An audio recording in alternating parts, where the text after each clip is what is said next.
Release হওয়ার ৮১ বছর পরেও একটা বই যদি বর্তমান সময়ের সঙ্গে সামঞ্জস্যপূর্ণ হয়, তাহলে বুঝতে হবে লেখকের উদ্ভাবনী ক্ষমতা কতটা দূরদৃষ্টি সম্পন্ন ছিল। আজকে আমি জর্জ অরওয়েলের লেখা বিখ্যাত রাজনৈতিক ফ্যান্টাসি বই অ্যানিমাল ফার্মের বাংলা অনুবাদ পশুদের খামার নিয়ে কথা বলতে চলেছি। এই বইটি অনুবাদ করেছেন শ্রী রাকেশ কুমার দাস। 1945 সালে প্রথম প্রকাশ পাওয়া এই বইটি আজও 2026-এ এসে কীভাবে প্রাসঙ্গিক, আসুন একটু আলোচনা করা যায়। এই বইটির কাহিনীর বিষয়ে সাহিত্যপ্রেমীরা যে জানেন না সেটা হতেই পারে না। তাও যদি গুটি কয়েক কেউ থাকেন যে জানেন না, তাদের সুবিধার্থে কাহিনী একটুখানি নন স্পয়লার ভাবে বলে নিই। ম্যানর নামে একটি ফার্ম রয়েছে, যেখানে কর্মরত পশুরা একদিন সেই ফার্মের মালিকের বিরুদ্ধে বিদ্রোহ ঘোষণা করে। কারণ আর কিছুই না, সে পশুদের যত্ন তো ঠিক করে নিতই না, বরং কাজ করানোর নামে অত্যাচারও করত। ফলে ফার্মের সমস্ত পশুরা সেই মালিককে উৎখাত করে দুইজন শুয়োরের নেতৃত্বে। একজনের নাম স্নোবল আর আরেকজন হলো নেপোলিয়ান। এরপরে এই দুজনের নেতৃত্বেই পশুরাই হয়ে ওঠে ম্যানর ফার্মের মালিক, যার ফলস্বরূপ প্রতিষ্ঠা হয় অ্যানিমাল ফার্ম। এই ঘটনা থেকে আমরা দেখতে পাই যে যখন কোনো রাজা তার প্রজাদের উপর অন্যায় অত্যাচার করে, তখন প্রজারা তার বিরুদ্ধে বিদ্রোহ করে রাজপাট উল্টে দিতে পারে এবং নিজেদের স্বাধীন করতে পারে। তার সবথেকে বড় উদাহরণ আমাদের ভারতবর্ষের স্বাধীনতা সংগ্রাম। যাই হোক, এরপরের কাহিনীতে আমরা দেখতে পাই যে স্নোবল যে একটু বেশি সেন্সিবল, সে সমস্ত পশুদের ভালো থাকার জন্য 7 ধরনের বিধান দেয়, যাতে কোনো পশুই যেন নিজেকে ছোট না ভাবে, বরং সকলেই যেন সবাইকে সমান ভাবে এবং সমান গুরুত্ব দেয়। কিন্তু সমস্যা তখন শুরু হয় যখন স্নোবল এক ধরনের ভাবনা চিন্তা করে ফার্মটাকে চালাতে চায় এবং আরেকজন নেতা অর্থাৎ নেপোলিয়ান, সে তার বিরোধিতা করে ফার্মকে অন্যভাবে চালাতে চায়। এইভাবে সেই ফার্মের মালিকানা নিয়ে শুরু হয় স্নোবল আর নেপোলিয়নের মধ্যে রাজনৈতিক সংঘাত। কিন্তু সেই সংঘাতের ফলে আসলে সাফার করে অন্যান্য পশুরা, যারা তাদের থেকে একটু কম ইন্টেলিজেন্ট। অর্থাৎ রাজায় রাজায় লড়াই হয় আর উলু খাগড়ার প্রাণ যায়। আচ্ছা, বর্তমানের কোনো সিচুয়েশনের সাথে কি আপনারা এখানে কোনো মিল পাচ্ছেন? যদি পান, কমেন্ট করে জানাতে পারেন। সে যাই হোক, এরপরে কি হয় অ্যানিমাল ফার্মে? রাজনৈতিক যুদ্ধে কে জেতে আসলে? তার ফলে ফার্মের পরিবেশ কি আরও বেটার হয়, নাকি অ্যানিমাল ফার্মে পশুরা আরও খারাপ পরিস্থিতির শিকার হয়? জানতে হলে পড়তে হবে এই অসাধারণ কাহিনীটি। ঘটনা হচ্ছে, এই বইয়ের পজিটিভ দিকগুলো তুলে ধরে এই বই কতটা ভালো সেটা মনে হয় আমার বলার অপেক্ষা রাখে না। নাহলে টাইমস পত্রিকা ও মডার্ন লাইব্রেরির নির্বাচিত সেরা 100 উপন্যাসের তালিকায় এবং বিবিসি দ্য বিগ রিড জরিপে সেরা 100টি বইয়ের তালিকায় এই বই স্থান পেত না। অবশ্য বড় জায়গায় স্থান পেয়েছে মানেই আপনার ভালো লাগবেই, তার কোনো মানে নেই। কারণ ভালো লাগা বা না লাগা সম্পূর্ণ আপেক্ষিক একটি ব্যাপার। কিন্তু কেন এই বই আমার ভালো লাগলো সেই বিষয় না বললেই নয়। এর কারণ হলো বইটির কাহিনীর মধ্যে রূপকের আড়ালে লেখক অত্যন্ত সহজ সরল সাবলীল ভাষায় যে রাজনীতির খেলাটিকে আমাদের চোখের সামনে তুলে ধরেছেন আজ থেকে অলমোস্ট 80 বছর আগে, তা যেন আজও আমাদের চোখের সামনে আমি ঘটতে দেখছি। এক একটা সিচুয়েশন যখন পড়ছি, তখন আমার চোখে ভেসে উঠেছে বর্তমান সময়ের পশ্চিমবঙ্গের রাজনীতির ঘটে যাওয়া একটি দৃশ্য, যার ফলে যখন এই কাহিনীটি পড়ছি, পড়ে বারবার শিহরিত হয়েছি। খালি মনে হয়েছে যে ওখানে সাধারণ পশুরা যে পরিস্থিতির মধ্যে দিয়ে যাচ্ছে, সেগুলো কি আসলে আমাদের অর্থাৎ সাধারণ মানুষেরই পরিস্থিতি নয়? 80 বছর আগে যে প্রশ্ন লেখক অরওয়েল আমাদের সামনে তুলে ধরেছিলেন, তা কি বর্তমান সময়ের সাথে সামঞ্জস্যপূর্ণ নয়? তার সাথে সাথে এবার এর অনুবাদ নিয়েও কিছু বলা উচিত। গল্প ভালো হলেও অনেক সময় যেটা সমস্যা হয় সেটা হলো অনুবাদ ভালো হয় না, যার ফলে একটি ভালো গল্প পড়ার অনুভূতিও নষ্ট হয়ে যেতে পারে।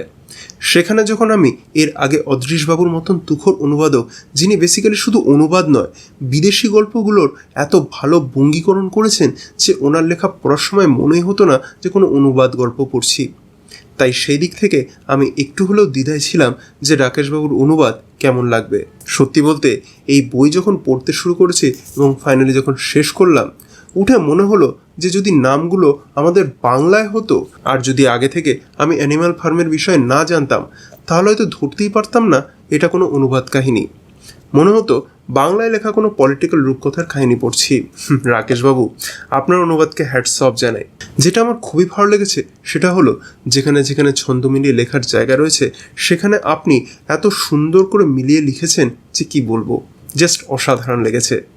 সেই জন্য অনুবাদের দিক থেকে এরপরে আপনার নতুন কোনো লেখা আসলে আমি অন্তত আর কোনো দ্বিধা করব না।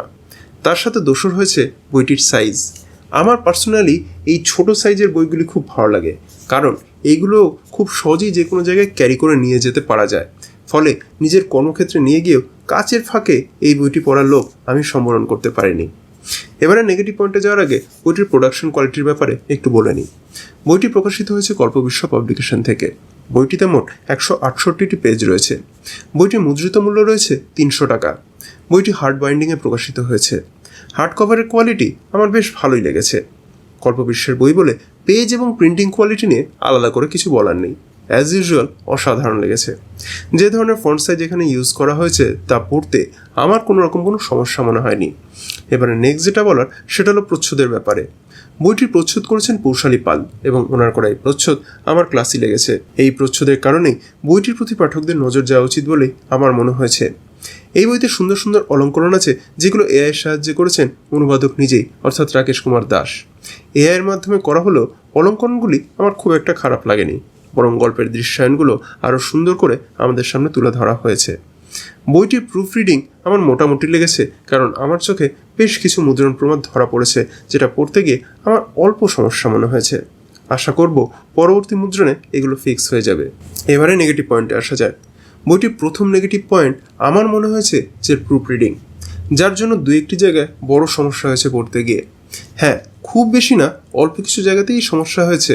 এটা ফিক্স করা গেলে ভালো হতো। এছাড়া দ্বিতীয় নেগেটিভ পয়েন্ট যেটা আমার মনে হয়েছে সেটা হলো যে পাতায় অলঙ্করণগুলো দেওয়া হয়েছে সেগুলোর প্লেসমেন্ট ঠিক হয়নি। কোনো জায়গায় গল্পের আগেই সেই সিনের অলঙ্করণ চলে এসেছে, যেটা আমার কাছে একটা স্পয়লার হয়ে দাঁড়িয়েছে। তাই এই প্লেসিংগুলো গল্পের সিনের সাথে সাজুজ্য রেখে থাকলে ভালো হতো বলে মনে হয়েছে। এবারে উপসংহারে আসা যাক।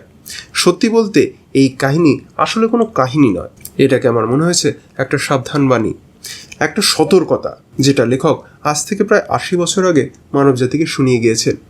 সেই কারণে এই বই শুধুমাত্র সাহিত্যপ্রেমী মানুষদের নয়, যে কোনো লেখাপড়া জানা মানুষের অন্তত একবার হলেও পড়া উচিত।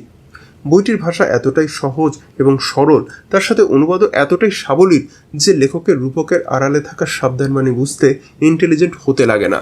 আমার মতন সাধারণ বুদ্ধির মানুষ যখন ধরতে পেরেছি, তখন এই বইয়ের অন্তর্নিহিত অর্থ যে কেউই ধরতে পারবে বলে আমার বিশ্বাস। এই বই আসলে আমাদের শেখায় নেতাকে অন্ধবিশ্বাস করলে কি সমস্যা হতে পারে, বরং আমাদের উচিত প্রশ্ন করা এবং কোনো অন্যায় দেখলে তার প্রতিবাদ করা। না হলে বর্তমানের সাথে সাথে ভবিষ্যতে ভালো থাকার আশাও হয়তো ভেঙে যেতে পারে।